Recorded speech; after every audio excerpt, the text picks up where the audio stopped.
Welcome to Tell Me Your Story, New Paradigms for a New World. I'm Richard Dugan, your host. We're here to give you choices and knowledge of those choices to help make your dreams come true. We are here on Sundays at 7 a.m. and 7 p.m., Monday mornings at 1 a.m., Wednesdays at 9 a.m. We are also here Monday through Friday from 8 to 9 a.m., 9 programs. We have 9 different guests, 9 different topics and conversations. We hope that you will tune into hopefully all of them.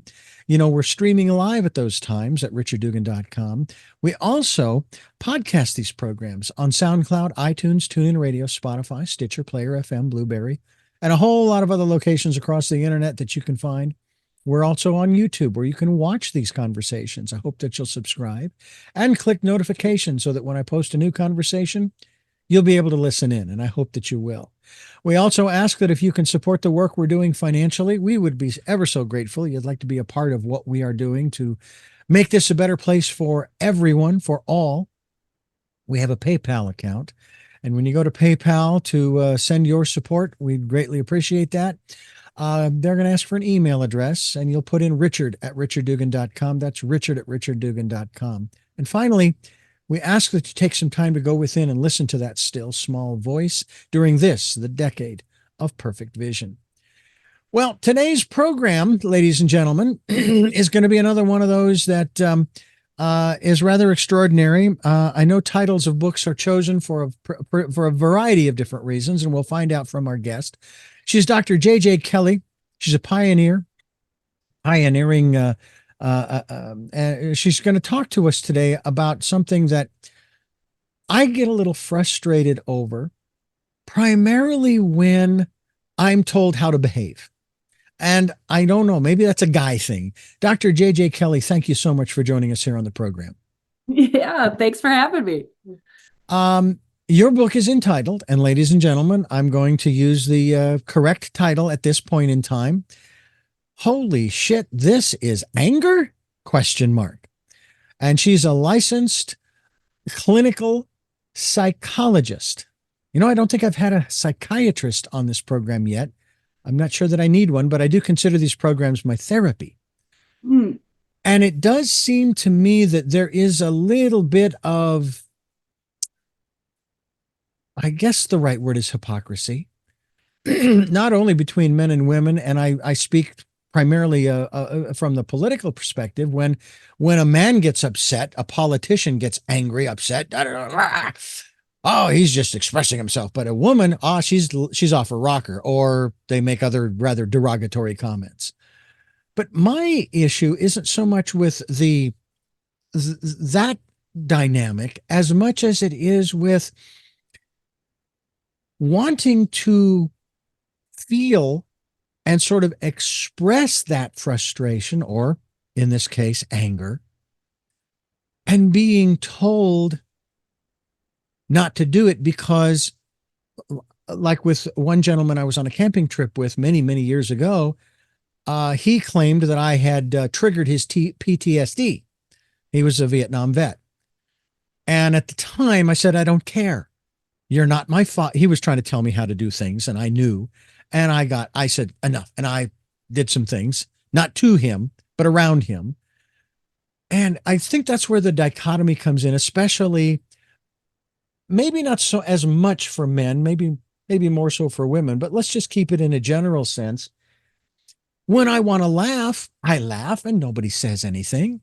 When I want to cry, nobody really says anything, although I wish people would stop apologizing for crying. Do you apologize when you see it all the time in the media, you know, on the news? They're talking, I'm so sorry for it. It's part of our emotional makeup. So what's going on with anger? What's going on with anger? I think I don't think tamping it down is the way to go. I agree with you that guy saying, don't do this. Nobody likes to be strong-armed in anything. No adults like to be told what to do. So that's not really an effective way to go. Also, I think that people mistakenly think that their triggers are our problem. I believe that people's triggers are their responsibility to manage. And there seems to be this offloading of responsibility and overuse of this word triggers. So a couple of things with that. I also think that there are gender differences. Sure, I think there are cultural differences. I think New Yorkers are generally more expressive with anger than, people in San Francisco or even Santa Barbara. Right. There, but in general, everybody comes from a family, and that family encourages certain emotional expressions and discourages others. Being Irish and Midwestern, anger was acceptable in our family, fear, not so much. So you want to go back and look at what was the conditioning, what was the programming of the culture of your family, and maybe the part of the country you were raised in, and maybe some of your ancestral stuff. Take a look at that kind of thing, and get your mind around what might have been discouraged, and then you got to learn about how to validate those emotions as well. Frustration is in the anger camp. So it's funny how people are like, oh, I'm irritated or I'm frustrated. Well, that's anger. And it's okay that that's anger. That's what validation is. We validate the emotion and then we problem solve around it, meaning we decide from our values how we want to behave in respect to that emotional experience of anger. I've also heard it said, and I'd love your input on this, of course, that anger is, and I guess it's depending upon how it's expressed, is actually a sign of depression. It I don't know how can they make be. that connection, but It can be. okay. Yes. There a lot of times there's a frustration tolerance is lowered with a depressive episode, so you kind of pop off. Your fuse is shorter, so yes, sometimes it can be expressions of anger. But these statements where it depends case by case. Mhm. People talk about depression being anger turned inward as Mhm. well. Yeah, certainly stuffing anger can make can just make people exhausted. Yeah, it's not necessarily a depressive episode like a clinical diagnosis, but it certainly can wipe you out. Mhm. And people have come to me for panic attacks too, and we end up doing the anger work and they don't have the panic attacks anymore because it was that pressure cooker effect of trying to keep a lid on anger and just stuffing it and stuffing it. And then the result is what people see as more of a fear and anxiety response. It's all energy in the body, just repressed. I've heard it said too, emotion and anger is one of our many emotions. They define it as energy in motion. Sure. And that's really kind of what it is. What are some of we already know what some of the negative aspects of anger are. What are some of the positive aspects? Ooh, I love that question. Anger, I think, is the emotion that tells us our boundaries are being crossed. So it gets a bad rap because of how people behave, because they haven't been taught how to effectively manage their anger. So the behaviors end up being something that people see as negative. But the emotion itself is not negative. It's Hmm. just an emotional experience like any other emotion. And it tells us when our boundaries are being crossed. So that's something really positive. We want to know when that's happening. We want that signal. We don't want to pretend it's not there. It's really important for safety. Hmm. Now, those who are watching the YouTube video of this conversation already know this, but those who are listening to the radio broadcast or podcast don't. And I'm curious, how do rose-colored glasses help you in your anger? Yeah, I get made fun of a lot for that. Um, I think they just help the UVs not get Ah, not get through so much and wipe me out. But it was a more of a fashion thing from years ago. But you know what's funny is I do think there is somewhat of a barrier that protects me just by wearing glasses at Mhm. all. The window to the soul, that Yeah. whole thing. Yeah. I turn my body a little bit when I'm with people, so we're not like heart to heart and straight on eyes. When you Hmm. see people all day long, every day, there's a lot of energy that you don't want to take on. So Yeah. that's another really interesting discussion. But I do think there are ways that we protect ourselves from other people's energy dumps that can happen.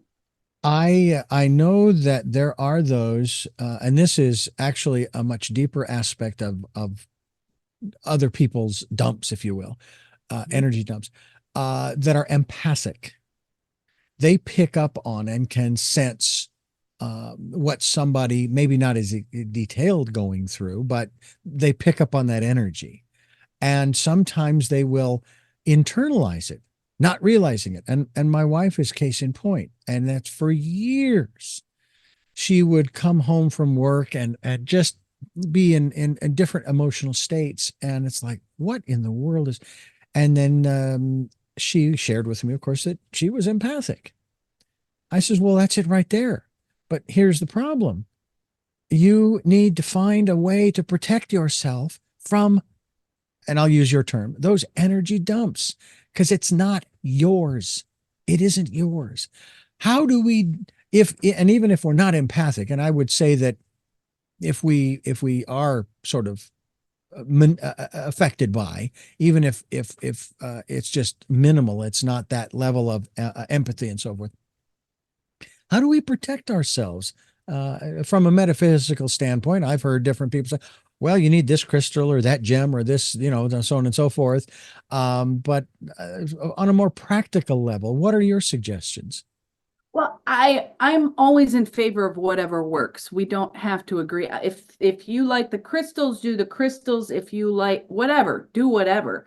Um, I think in a pinch, visualization can help in Mhm. that you can visualize yourself inside a bubble and everything bounces off of you and sticks back to them, that kind of a thing.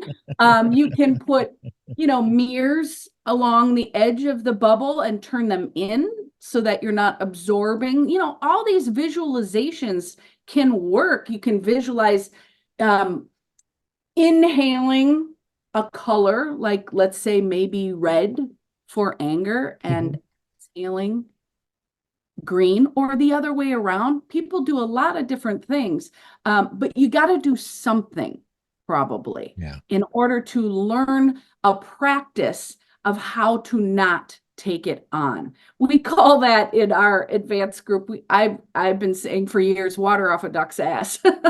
So you try to let that flow off of you and not Mhm. ever stick to you. And that's difficult, particularly with really intense emotions, if you don't have a practice.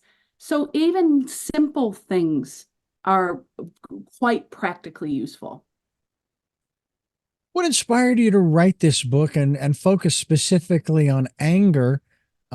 Because we've got a lot of other things going on in this world that need to be focused on as well, from the personality aspect and so forth. Because I got to tell you, the issues surrounding, for example, revenge and retribution and getting even and all of those things, which seem to me to be stemmed in anger, Mhm. like are at the top of the list. Because I mean, I just look at our political system from that standpoint. It's like everybody wants to get back at everybody else for what they perceive they were victimized by. It's like Mhm. and myself, for myself, I played that game for a very short time in the early 80s when I was in my 20s. I went through programs and I said, I'm not playing that game again. And it reared its ugly head in 2015, June. And I said, no, we already played this game. I won. Okay. Because I'm not in it anymore. That's how you win. You're not in it anymore. I'm not going to play it anymore. This is so. Talk to us a little bit about all of this. Well, I pick the titles and topics of the books I don't know, they just come and then I write about them. But anger in specifically, I thought it was a good time to write that one because it was kind of post-pandemic. I mean, I'm not sure we're all the way post now, but I was watching the effects of all that stress we were under individually and collectively. We had kind of hit our limit on what we can take as far as stress and frustration and, oh my God, containment, all of it. Our lives just changed so much. And I think it wore everybody out. And I think their frustration tolerance went down to about zero. Mm. And then it became people acting out. Even just, I would look around and observe the driving, how people were driving, and it was much more aggressive and erratic and a lot more shouting. People don't really shout and do their horn so much here as Chicago and New York. So when I see these much more erratic behaviors or much more like yelling at people on the street, it just, I just thought it was time. And also in this area, the Bay Area, there's the other side of that coin, the other side of that spectrum, which is an effort to pretend there is no anger. So that toxic positivity, that spiritual bypassing. I don't feel anger. I meditate instead. I think that is as unuseful as blowing up on the street.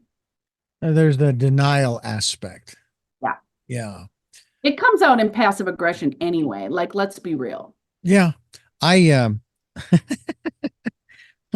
I was working on some equipment, setting up my studio. This was like 35, 40 years ago. And it was one, and it was a cassette deck at the time, and it was a top loader. And for whatever reason, it wasn't doing it. I love this. It wasn't doing what I wanted it to do. Yeah, right. Yeah. And I got really frustrated. And so I ended up with my fist, I pounded on it really hard, Right. which really made it a whole lot better. It really did. Right. And fixed It everything. fixed Yeah. everything. Well, of course, I broke it and I hurt my hand. And it's one of those lessons learned that, okay, you're going to get angry from time to time. However, lashing out at equipment is not, or something harder than you is not the answer. And I will also tell you that watching some of the videos that I've seen on both Facebook and YouTube, those reels, those shorts, of the road rage, Mm. changes my mind about honking the horn in front of, at someone who did something that was unsafe, reckless, and so on and so forth. It's like, back off and let their karma take care of it. Because you do not need to be, because what we're doing, I think sometimes, because we don't know the state of mind of that other person, you end up getting drawn into their tornado. Mhm. And I see that all the time. And it's like, okay, I'm going to keep watching those until it really sinks in. Do you want this to happen to you on the highway or on the city street? No, because I don't like confrontation and drama like that. I don't like horror films, and I don't like shoot 'em up kinds of things, because it's always, okay, you have your protagonist and your quote unquote victims. I just don't like watching that stuff because it's not productive. Talk to us a little bit about our input in that regard to maybe sometimes feeding the angry animal inside, the angry beast inside, that again, we don't want to keep locked up, but we need to find more constructive ways of expressing it. Yeah, you want to know the behaviors that go with anger that you currently engage in that don't match your values so that you can choose some behaviors around anger that do match your values. It Mm. becomes a practice. I mean, if you want to break something once a year, well, have a plan in your head. Don't just break the thing in front of you. Go outside of the garage and have, an old vase or something and use a hammer on that. That pre-planning can sometimes expressing anger in the moment can be useful, but when your behavior then has consequences, then Mm. you're in a domino effect Yeah. that is not mindful. You're going to get to a behavior that does not match your values because you're not choosing it. There's no mindfulness involved there. Your sense of choice is gone. And then you are in real danger of engaging in something that causes shame, causes more anger, causes fear. You can get yourself in a situation that you really wish you hadn't gotten yourself in. Mm. And so, if you have an idea of what forms of anger you regularly experience, and you can go to an emotions wheel for that and start getting a vocabulary around your emotions. Everyone thinks they already have that, they don't. So start practicing building a vocabulary for your emotions, and then get honest and real with yourself about the current behaviors that you engage in when you're angry that do not match your values. Now, maybe that means you have to redo a list of values, reacquaint yourself on paper with what your values actually are Mm. to figure out how you're not behaving in alignment with them. And then when you find those behaviors, we call them willful, the ones that bite you in the ass later, the Mm-hmm. ones that don't improve your quality of life. When you find those willful behaviors, then you can choose, okay, what are the behaviors I want to engage in that exact situation instead of how I behaved? You Mm-hmm. can go back and do a postmortem on that and analyze the behavior that caused you shame, that Mm. caused you more anger, that caused a situation you really did not want to be in and you were a little out of control. So again, planning for these things, putting some Mm. mindfulness around them. We're talking with Dr. J.J. Kelly and her book. I'm going to use a vernacular here. Holy crap. This is anger, is the title of her book. Well, almost. Okay. I take liberties and I appreciate her letting me do that. Because one of the things I wanted to go back to is this issue of victimhood and how it seems to be elevating the level of anger in our society. Mm. um it that seems to be the one aspect, and I still remember, and I tried to neutralize the frustrations people were feeling when I'd hear the phrase, especially early on in the pandemic, that they want you to mask up. This is my phrase: mask up, wash up, and step back. And for a short period of time, not a problem. And then all of a sudden, I'm not letting them tell me, well, I have a First Amendment right to do da da da da da da da. Right. And I would say, wait a minute, hold on a second. You know that in the the constitutional documents, the preamble says, "We the people, in order to form a more perfect union, establish justice, ensure domestic tranquility." We don't have that right now. Promote the general welfare and secure the blessings of liberty to ourselves and who? Our posterity, our children. And I would say, how do you balance those last two, promote the general welfare and secure the blessings? How do you juxtapose that with your perceived individual constitutional rights? I said, you claim that they are usurping, they're taking away your rights. And I say, no, they're not. I have the same rights. I'm exercising them because I want this country to be around in the future. So I'm putting a mask on during this period of time when they asked us to do so. I'm washing my hands as frequently as is practical, and I'm staying back. And fortunately, in my career and what I do, for the most part, I work alone. In a control room. There aren't a bunch of people in there, so I was lucky in that respect. And I know not everybody has that option. And so for me, it was like, don't claim that they're taking them, exercise them. They're your right to exercise.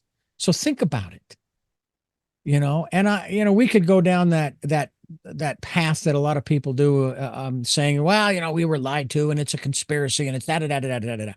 Forget that. We've been through it.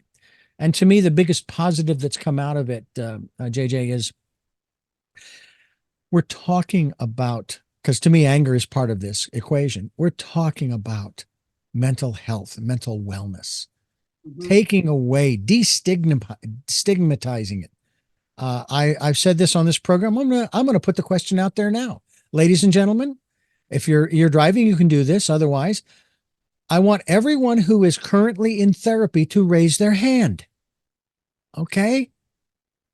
And everybody seems to be going to therapy. I mean, Woody Allen jokes about it in his routines. He used to, when he was doing stand up, he'd talk about his therapy and so forth. And other people do too. Other people do too. But now we're talking about the issues surrounding this, the depression and so forth. That's the positive side. But how about this whole aspect of trying to how do I not neutralize, maybe balance is a better way to put it, those frustrations that other people feel. On the one hand, you kind of said it, it's not our role to fix the other person per se. So then I have to wonder, well, is it our role to try to balance it out by saying, like what I've said, hey, don't let them take your rights, exercise them. Be proactive. And I'm not talking about protesting either, What are your thoughts in that regard? My thoughts about what specifically? I think that wow, I mean, I have a lot of things I can say about that. Do you what part of that do you want me to address, man? Well, more the imbalance that we have right now, and maybe it's the better word that everyone uses is the polarization that we currently exist. Sure. Okay. In Okay. terms of trying to depolarize, if that's a term, Yeah. Sure. situations, because it's so sad when you hear about couples going their own separate ways, saying, no, you're crazy. I'm not going to live with you anymore. Family members, brothers and sisters. My brother and I are on opposite sides of the political spectrum, but I love my brother. He is always going to be my brother, and I will never disown him because he has a right to his views, his beliefs, as do I. Right. And, no one really has bridged that gap of the divide by calling the other person stupid or wrong, or, there's so much judgment on both sides of that it's just creating a bigger divide. I think that when we know what our values are, it doesn't matter if your values are the same as mine, as long as we respect each other's values. And I keep saying that word, morals, values, and it's the backbone of how we make our choices. And this victimhood thing is lifting out choice from our lives, and that is making people feel powerless. It's making them feel shame, because whether they know it or not, when they offload responsibility for their own choices, that causes shame. And then hiding that shame causes more anxiety, which can kick off some of these reactive anger behaviors that then cause shame, and now you're in this washing machine of hell. And so knowing what your values are and behaving according to them sounds like a very simple concept, and it is. It's simple to understand. it's much more difficult to practice. And I don't think people are practicing that. So Mm. when you are behaving according to your values, your self-esteem, your self-confidence, it's intact. You have more resilience too, that water off a duck's ass. You're not letting everybody else's stuff get on you. You can see when they're trying to offload their crap Mm-hmm. onto you, and you just simply don't do that. Yeah. And so you're walking around much more confident, higher self-esteem, more resilience, less fragility, no shame, which you don't have to then hide, which then doesn't make you reactive. You're much more grounded in who you are, what your values are, how you want to behave.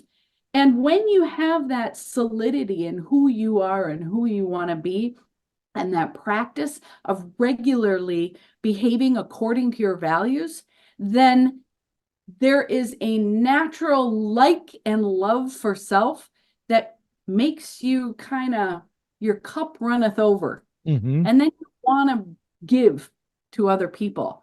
So my whole like mission statement is global healing is achieved by teaching people the skills to like themselves. But what I said on somebody's podcast once upon a time was happy people act right. And that sort of caught on. Mm-hmm. And I do believe that. Happy people act right. Happy people don't let children starve. Happy people don't scream at somebody at the airport. Happy people don't run their car into someone's parked car because they're in their spot. Mm-hmm. These are not behavior. Happy people don't hoard wealth and Mm-hmm. let people die in the streets. Yeah. So Yeah. the divide can be bridged with teaching people the skills to like themselves, because if you like yourself, you're going to give a shit about other people Mm-hmm. naturally. And all these isms are going to go extinct on their own. Yeah. It's very interesting. We're talking with Dr. J.J. Kelly and talking about the work that she is talking to us about in regards to anger and sort of diffusing, if you will, that time bomb, because it's going to go off if you don't find a way to release it. Or maybe a better analogy is a pressure cooker. As a kid growing up, my mother used a pressure cooker all the time, and you saw that little on top, and I was like, after a while, that became a very comforting sound. Yeah, But if you lock that thing down, but keep the heat going, eventually it will explode, literally. totally. Yeah. So you need to keep that little pressure relief valve open to let it out from time to time.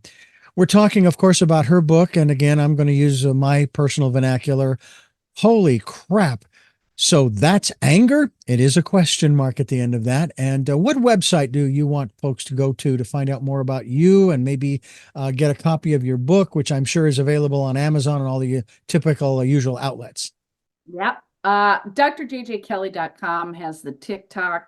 There's so much free content since the pandemic. Instagram, TikTok, all the books, all the courses, everything's on drjjkelly.com. I find it interesting too. You brought up of course, this whole the whole aspect of the pandemic, and many things changed. Obviously, initially when they shut the country down, which I'd been talking about since I was a teenager, when the influenza would roll around every year. I said, shut the airlines down for 2 weeks. Oh, can't do that. It'll do damage to the economy. All right. In retrospect to the pandemic, you really think so? 2 weeks is nothing by comparison. Because then you keep people from moving around. And then, of course, everybody's more concerned about the economy. I mean, that's like the focal point of everything these days.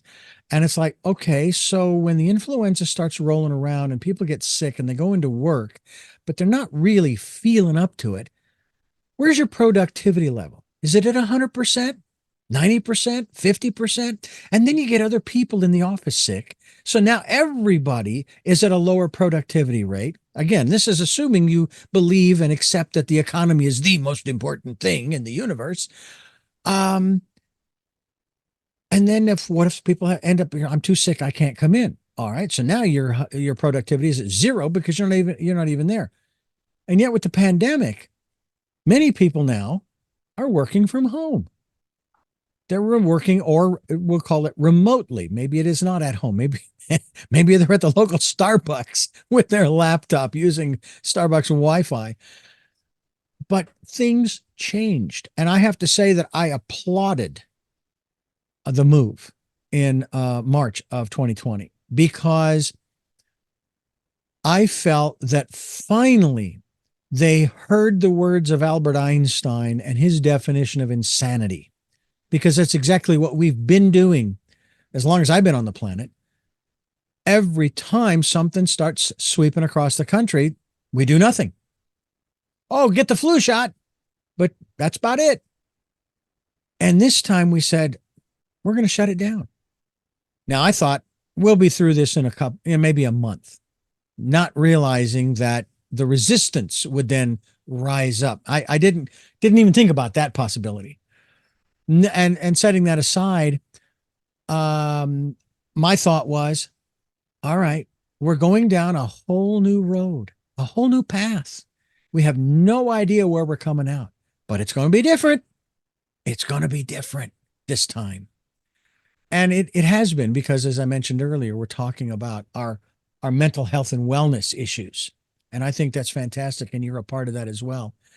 Tell me about how you became involved with the whole aspect of psychology. I took a semester of psychology in college. I got a C, but I loved the subject. So I'm not a psychologist. I seek them out. Okay. But what inspired you to go down this particular path? Not specifically with the book today, but more in terms of your shall we call it a vocation? Because obviously you love doing it. Yeah, it's definitely a mission. I think that much like much like any purpose, it kind of chooses you. I don't think any honest psychologist would deny that family of origin has something to do with it.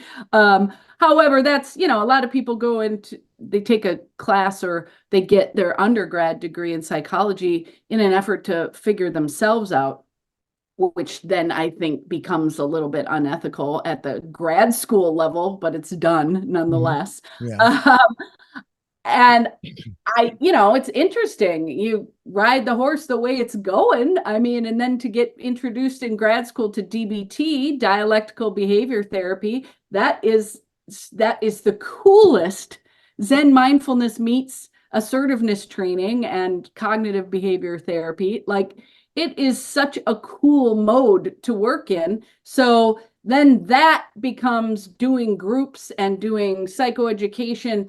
And then 2020, what's funny is I did group practice for 14 years, private for another 2, and then started my company and changed. No more therapy, all coaching, consultation, teaching classes in 2020. I shut my practice down at the end of 2019, started my new business in 2020. Whoa, whoa. It blew up and became global. I get to work with people from all over the world Hmm. because, well, it was, Skype way back in the day, but I Yeah. was doing this anyway.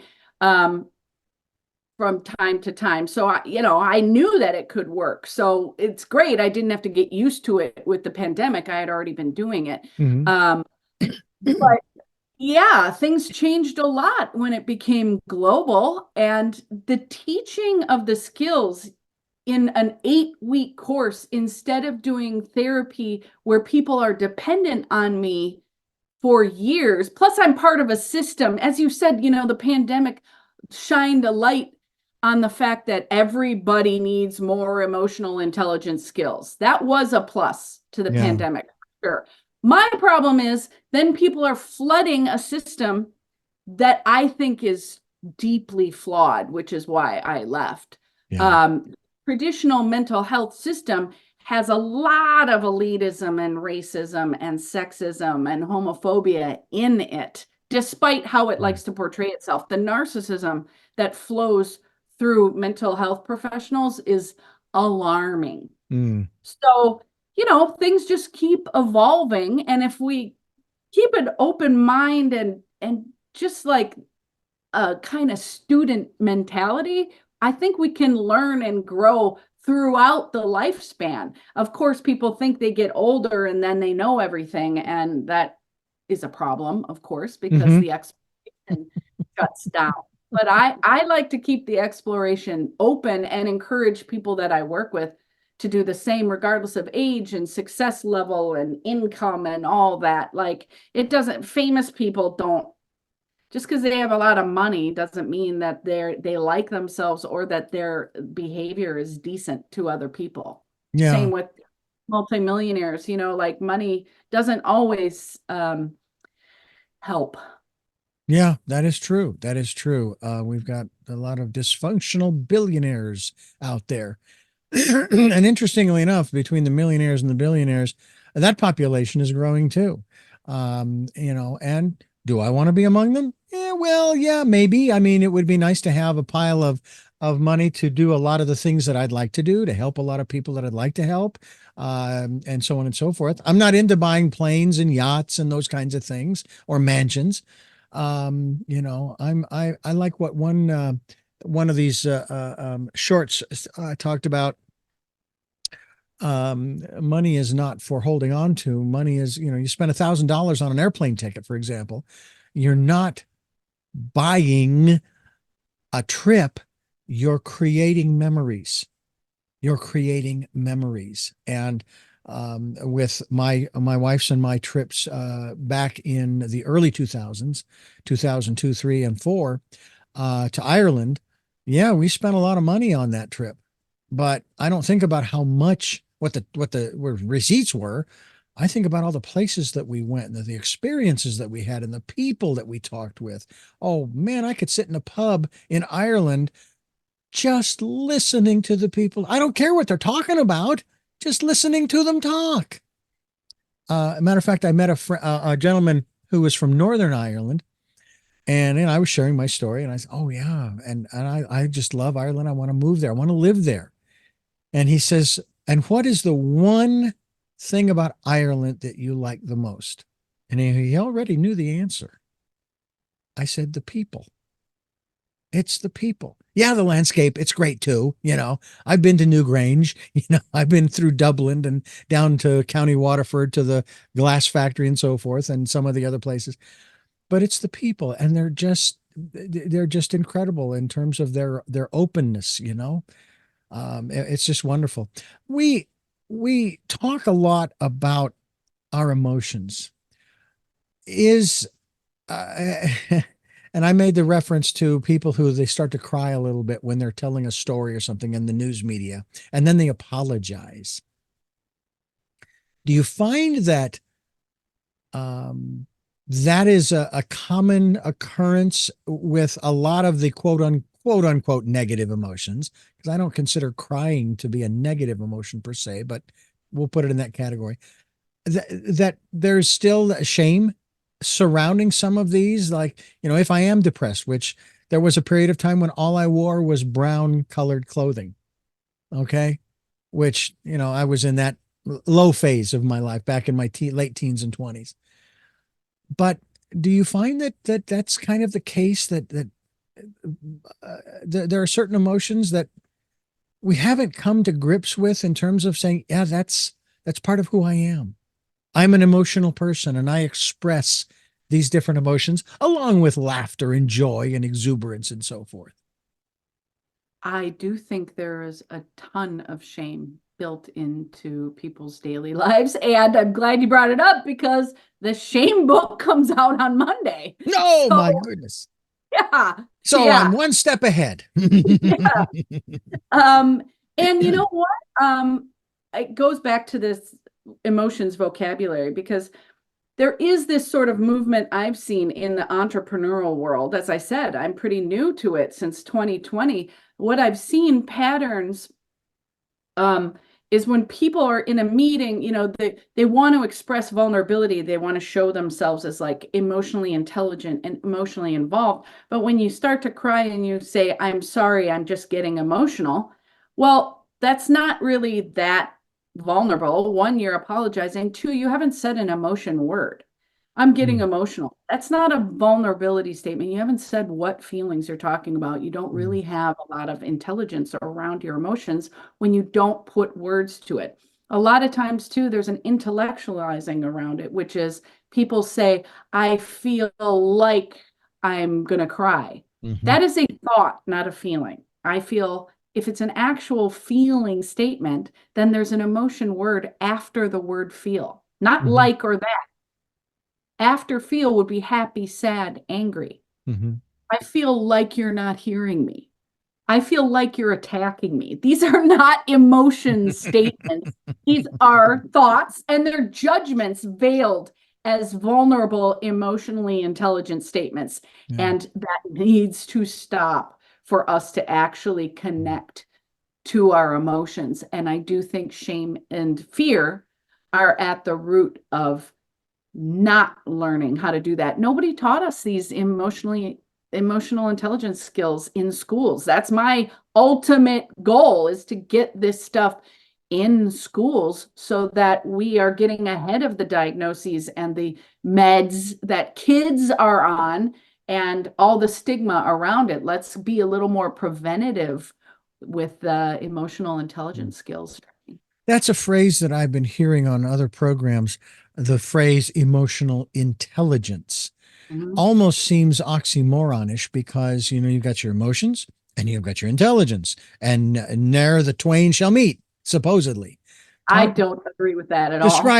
describe what is emotional intelligence for us. Um, Emotional intelligence, EQ, is using your brain in favor of understanding your emotional experience, um, getting some mindfulness and some training around how your emotions signal things to you and then how you want to behave according to that makes your life a lot smoother. I don't actually think it's smart at all to deny emotions. We all have them. Mhm. It is a reality. So, why is the order of the day usually just pretending we don't have them? I think that's a downside to the patriarchy. For men, too, to circle back to what you were saying in the very beginning, it seems like anger is the only emotion that men, cis men, male identified people are allowed to feel. Yeah. That is that hurts men, that hurts the people around men. That is not that's not a holistic view of any individual. We have a lot of different emotional experiences, and if we want to have a happy, healthy life, we better learn about those things. And when it's hot now in corporate settings, EQ, emotional intelligence, but I hear it talked about a lot more than I actually see it practiced. So it's kind of cool now. It kind of goes along the lines of, talk is cheap, you know. And I know that for myself, I mean, I've shared on this program about some events that have happened in my life over the last few years. I lost my eldest sister 2 years ago, lost my father a year ago, lost my best friend of 53 years a year ago. And it's interesting how I had tears at my sister's memorial. I had tears in the shower once after my father's passing. I've had no tears over my best friend's loss, of my best friend's passing. And here's the reason why. Because every time I think about him, I have to laugh because of how much fun we had together growing up. Um, I, and maybe one day that'll come. And it's not that I'm denying anything because, yeah, I remember I was driving down the hill after I found out, and I would really like to cry over his passing, and and I started laughing because I remembered some of the antics that we had and some of the catchphrases and so forth.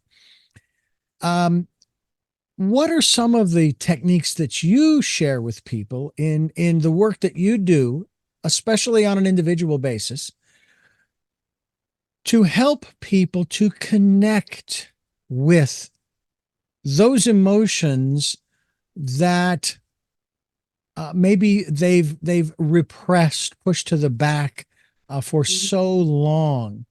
I mean, hypnosis is great. I remember having another one of those crying jags in hypnosis therapy over the passing of my dear dog, Makushla, that we had to let go after 14 months of caring for her when she was in the latter stages. Um, and certain feelings of regret and, oh, I wish that I had done that sooner because, it was no fair to keep you, in that body and blah, blah, blah, blah, blah. Um, so what about that aspect? What are some of the techniques that you work people through that you can share with us here?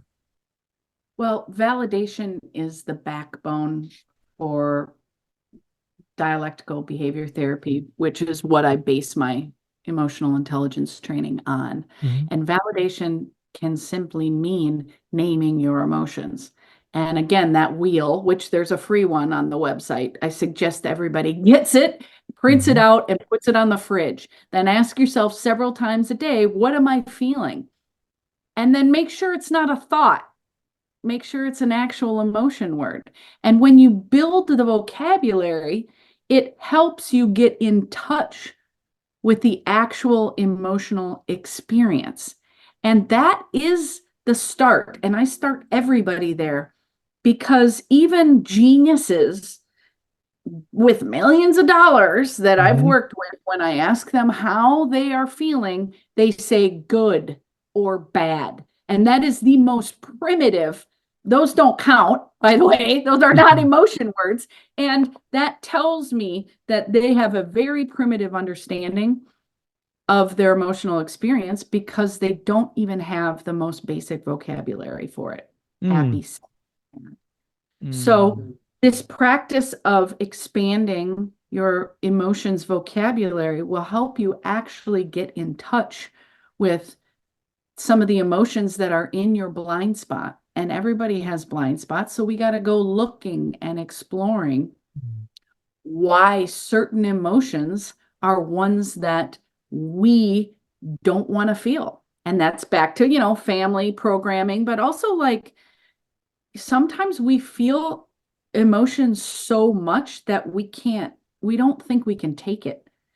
So then we kind of check out and don't actually feel anything and do feel numb.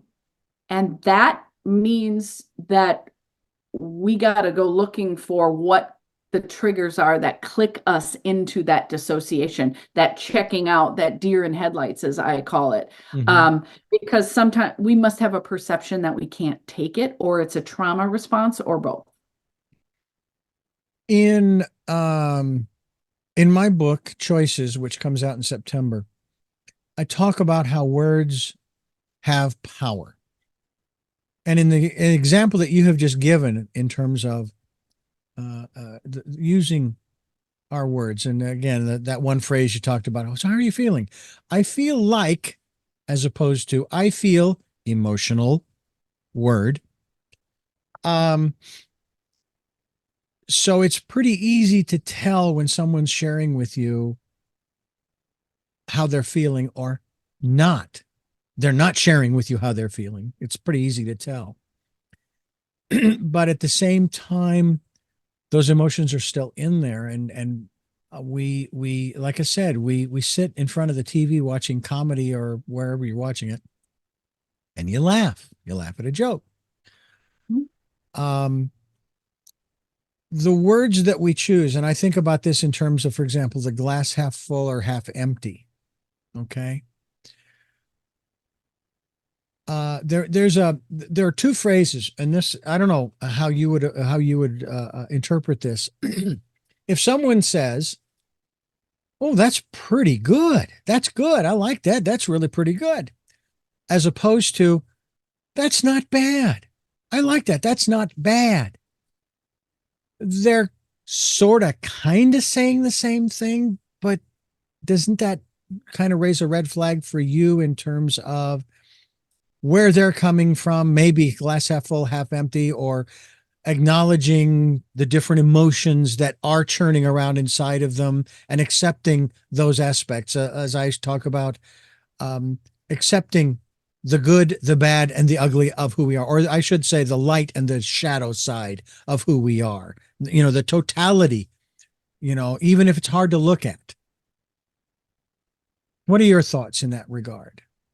I Those think words. that it's on a spectrum, it's not binary. Mm-hmm. And I think that the naming of emotions instead of good and bad, the naming of emotions starts to educate people that emotions are on a spectrum Mm. and we don't have to put judgment to them the way that we do, because a lot of times we're afraid of the emotions that cause discomfort, even physically. And therefore, we name those, we judge those as bad, and we run away from them, whether that be mentally, emotionally, whatever, physically. Um, and then the exploration is shut down. Then we Mm. don't explore them. We convince ourselves that they're bad, so we go away from them. And fear often tells us where the good stuff in life is.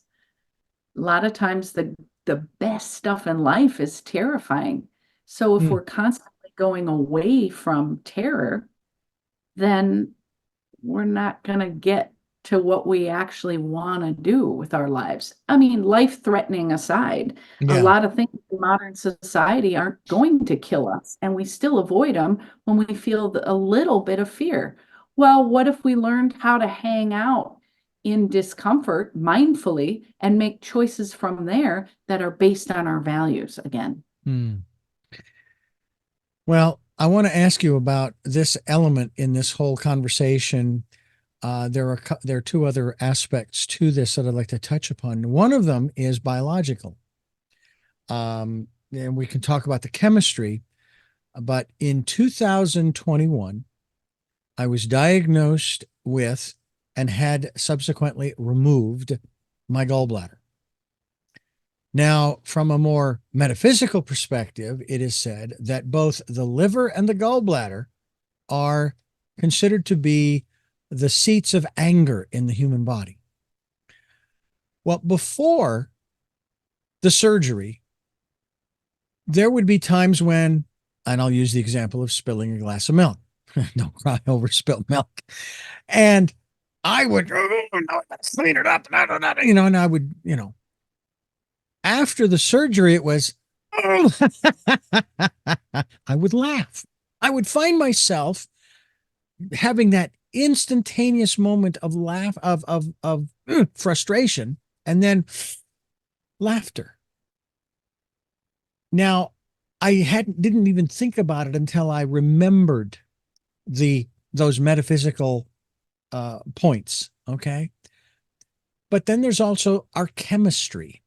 And that if we're not putting into our bodies the right elements for our own personal pharmaceutical company to create the chemicals that we need, the medicine, shall we say, that regulate all these things. I mean, we hear about the endorphins and this and that and the other. What are your thoughts in regards to either of those in terms of understanding our emotional makeup and again that whole aspect of emotional intelligence, better understanding? I think that well, first of all, I'm a big fan of laughter as a tool for healing, and also laughter neurophysiologically calms down the central nervous system. So even if you use laughter as a tool to calm your body down, even if you don't have to be laughing at anything, you could Mhm. just engage in like fake laughing, and it usually becomes real anyway because it's funny to fake laugh by yourself. It's Yeah. absurd. So, but doing that will actually calm your brain and body down. So, yeah, do that as much as possible. And then I think back to the idea of men only being able to express anger as it's the only it's the only emotional expression acceptable in a patriarchy. I think what I see a lot of times is that we are animals and we are wired for fear. But fear in men and male identified people is judged as weak. Mm. It's not even male specific. It just kind of is like you're weak if you feel fear. And therefore, people don't validate and problem solve around fear. And that keeps people being in denial about fear. And fear is just, they have no emotional intelligence around naming it, finding it, experiencing it, and managing it according to their own values. And so it can turn into a lot of things and a lot of bullshit too. The stories that we make up um, to intellectualize and rationalize our emotions that we don't want to feel or think that we feel um, can be quite detrimental to our daily lives. If we're Mm. not telling the truth about what we're experiencing because we're in denial or because we don't want to or because we don't have any emotional intelligence, if we don't get it, we're going to keep doing it. And that Mm. then we don't grow. And once going back to Einstein's statement about the definition of insanity, and it is possible to break that cycle. I mean, Absolutely. you definitely talked about that. The book is entitled "Holy Shit, This Is Anger." Is out there now. This is part actually of a series of books that you, and then of course you just mentioned your new book coming out, Shame. Tell us about this whole series, if you will, that they can find at jjkelly.com, which we will be linked to as well. The Holy Shit series, it really was about again, that's just it's kind of my personality, but I was thinking in the first one, the holy shit my kid is cutting was the first one, and I was trying to put myself in a parent's position of being like at a bookstore, look just desperate and scared and looking for something to help their kid that they just found out is self-harming. And I Mhm. thought what is going to make it so validating for them that they're like, okay, this book, because the book really is what they need badly. Mhm. And so I stuck with it and I had to fight for that title as well. You know, there are certain publishers that don't want to go near cursing even when there's an asterisk, you know, where the Mhm. I Yeah. uh, and I don't care because I that's why my books are so short too. I don't care. This isn't about ego. This isn't about making money on books. It's about getting the information into the hands of the people that need it. Mhm. So that that is kind of why I stuck with the series because I think there's an epiphany a lot of times. Oh, I'm a gifted misfit. Like that word. Oh, I felt on the outside for so long. I felt scared about people perceiving me on the outside. I've been sad about that. You know, like just being able to identify with the title, I think can help get the book in the hands of the people that need it. One final thing. What about the role of profanity when it comes Mm. to anger? Well, I am happy to report that um, there are more and more studies saying that when people curse, uh, people trust them more. They seem more authentic. Thank goodness, because I've been waiting for these these studies to come out to validate my existence. But authenticity is something that people say a lot when they're in my presence. And I think that also is a vehicle for healing because it invites other people to embrace their perceived flaws and just love themselves anyway as Mhm. well. But a lot of times um, you can express your anger through profanity and it will be a release for you. Now Mhm. you have to, again, what matches your values? You want to plan ahead for what kind of profanity is okay with you. And again, we don't want to be swearing at people, Mhm.